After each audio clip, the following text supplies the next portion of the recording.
Felly mae rhaid I ni adolygu trwy edrych ar y 7 gwahanol fath o A sydd yn bod yn y Gymraeg. Reit, yr A heb do bach I ddechrau.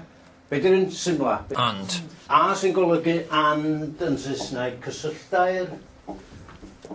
A mae hwnna'n golygu. Mi roi'r Saesneg, allai bydd o'n helpu chi gofio and yn Saesneg. Reit, un arall heb do bach rhywun. A sy'n gofyn cwestiwn. A sy'n gofyn cwestiwn, ia. Y gair amdano fo, mae'n siŵr ydi geirin gofynol, mae'n debyg. So chi'n sbio mewn llyfr gramadeg. A plus cwestiwn. O rwan mae hwn yn diddorol, achos mewn gwirionedd, da ni byth bron yn ei ddefnyddio fe erbyn hyn. A ydych chi eisiau mwy o wersi? Na, ddim dyna fyswn I ddweud heddiw. Ydych chi eisiau mwy o wersi? Da ni'n gollwng yr A. Ond mae yna un peth diddorol ynglyn â'r A yma. So rhywun fydd yn helpu fi drwy ddweud be sy'n diddorol? Treigliad meddal. Treigliad meddal, da iawn. Nad ydy'r A ddim yna bellach, mewn llawer brawddeg, da ni'n dal I gadw'r treigliad meddal. A fuoch chi yn y gêm ddydd Sadwrn, da ni'n gollwng yr A, ond dal cadw'r treigliad. Fuoch chi yn y gêm ddydd Sadwrn. Right? Felly mae hwnna'n un diddorol I edrych yn y nes ymlaen.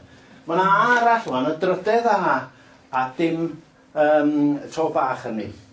Golygu who, whom, that, which. Reit, da iawn. A sa rhywun yn gwybod beth yw'r yr enw crand, yr enw gramadegol yna fo?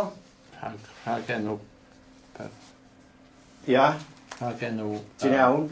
Personol. Na ci? Perthynol. Perthynol. Rhag enw perthynol.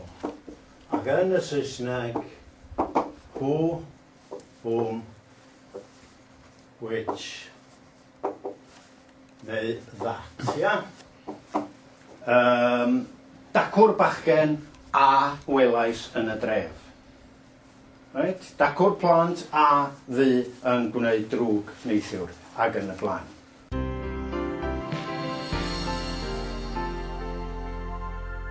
Dwch chi'n ei ddod at y 4 sydd a tho bach erbyn hyn.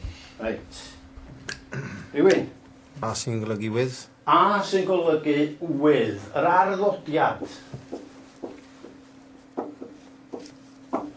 A'r gair Saesneg ydy with yn fan hyn. Fe wnaeth daro'r ci a ffon, gyda ffon. Reit, ne? Da ffon fysa chi ddweud yn y de yn fan hyn. Reit, un arall? Cymharu. Wrth gymharu gwahanol bethau, be di'r gair Saesneg fyddach chi roed yn ei lefo fan'na?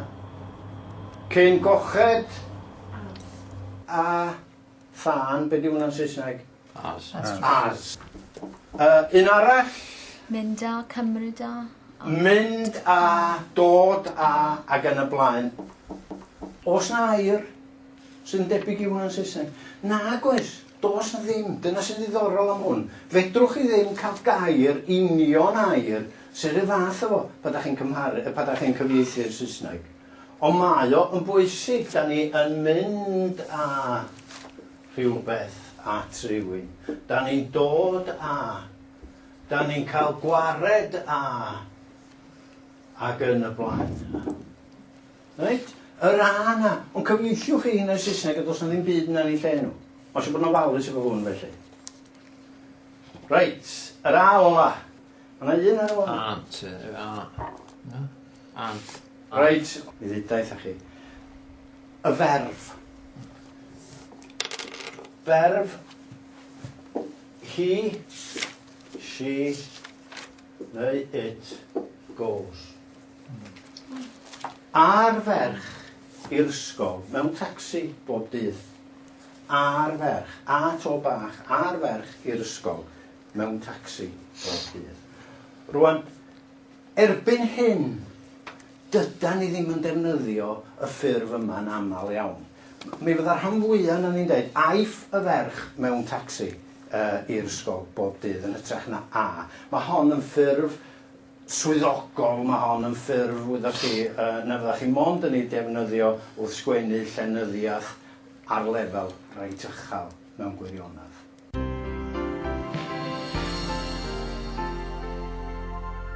Mae be da ni'n newydd wneud yn weddol syml, yn weddol hawdd, cofio y saith math o dda. Ond munud da ni'n dechrau dŵad o'n at benderfynu be di'r treigliad sy'n dilyn, be di'r ffurf sy'n dilyn, ac yn y blaen, mae'n dy fwy anodd. Reit. Da ni'n defnyddio yr A yma, a'r A yma, a hon, da ni'n defnyddio hynna o flaen cytseiniaid. Be di cytsain? Consonants. Consonants be dyn nhw, da ni wedi ffinio nhw? Dim yn llyfariad. Dim yn llafariad, ia. Ia, ond mae'n atab cywir, dyna'r atab fydda ni gyd yn ei roi bron. A llafariaid ydy... A, E, I, O, W, E. O, dim ond 6 sydd yn y de, ia? A, E, I, O, I, W, E. Mae'n debyg wrth chi ni dweud, felly dwi'n gweld beth yw'r broblem wan. O flaen llafariad felly, mae'r rhaid i ni gofio, mae ac sydd yn fan hyn, bob amser. Does na ddim dewis o gwbl. Ac, lle mae'n golygu and. Y cysylltedd na, lle mae'n golygu and, ac, bob amser. Rwan, y broblem fawr ydy, mae ag da ni'n ddeud. Afal ac orange, yswn ni ddeud, sa'n neb byth yn dweud afal ac oren. Da ni byth yn clywed yr ec, achos mae'n meddalu. Right? A dyna ddim problem ni. Ond cofiwch, os cofiwch chi, bob amser, pan mae'r A cysylltair yma yn dod o flaen llafariad ac ydy'r ffurf gywir. Reit, y tair arall, ag... Felly mae'n eitha syml, mwyn chi gofio mae ac ydi o efo and, ag ydi o yn y 3 achos arall. As, cyn oered ag eira. Cyn oered ag eira. Mynd ag arth i'r sŵ. Felly does na ddim problem efo rhain. Unwaith mater o ddysgu a chofio ni. Efo'r rhain, does na ddim ffurf wahanol mewn gwirionedd. Geirin gofynol a na, a di o flaen llafariaid ac a di o flaen cytseiniaid. A fuoch chi yn y dre neithiwr, a oes digon o ddŵr yn y gronfa. A bob amser. Right? Rwy fath efo'r agen nhw perthynol, dacwr bachgen a welais ddoe, dacwr bachgen a giciodd y bel. A bob amser, dydy o ddim yn newid. Ond dwi wedi gweld pobl yn trio newid hwn i fod yn ac hefyd, sydd yn gwbl anghywir wrth reswm. Ac efo'r ferf wrth reswm, dydy honna ddim yn newid o gwbl. Ond does dim to gyda'r ag. Nag oes, wrth reswm, cwestiwn da iawn, da chi byth yn rhoi to bach ar yr A yna, sydd ar ag y fanna, sydd gyda, yn y gair ag y fanna. Ond mae yna bobl yn gwneud y camgymeriad yna, ac yn rhoi to bach yna, ond dydy o byth yn digwydd.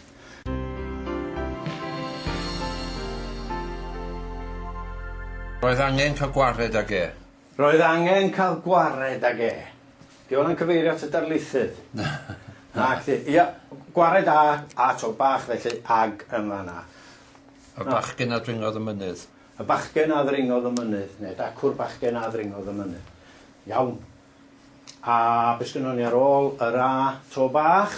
Dewch a chot i'r dosbarth. Dewch a chot I'r dosbarth. i'r dosbarth. Reit, dwi'n falch iawn o'r enghraifft yna, achos mae hwnna'n mynd â fi at y pwynt nesa. Treigliadau sy'n dilyn rhai. A dwi'n mond am dynnu'ch sylw chi atyn nhw. Dwi'n mynd i roi enghreifftiau, dwi ddim mynd i wneud dim ond tynnu'ch sylw chi atyn nhw. Treigliad llais ar ôl yr A sy'n golygu and, ci a chath. Dwi wedi rhoi enghraifft. Right. Treigliad meddal ar ôl yr A ar ddechrau cwestiwn, a fuoch chi yno, a cofiwch bod chi'n cadw'r treigliad bod chi'n gollwng yr A. Yr rhagenw perthynol, meddal eto, dacwr bachgen a welais, dacwr eneth a fu yn yr ysgol. Wel, y 3 yma dyd y gwir, treigliad llais, maen nhw'n dilyn yr un patrwm ar A sy'n golygu and, y cysylltaeth. Right? 3 yna'n treigliad a llais, a wedyn yr un, efo'r ferf, dim treigliad o gwbl ar ôl y ferf. Mae hwnna'n aros yn gwbl ddi-dreigliad.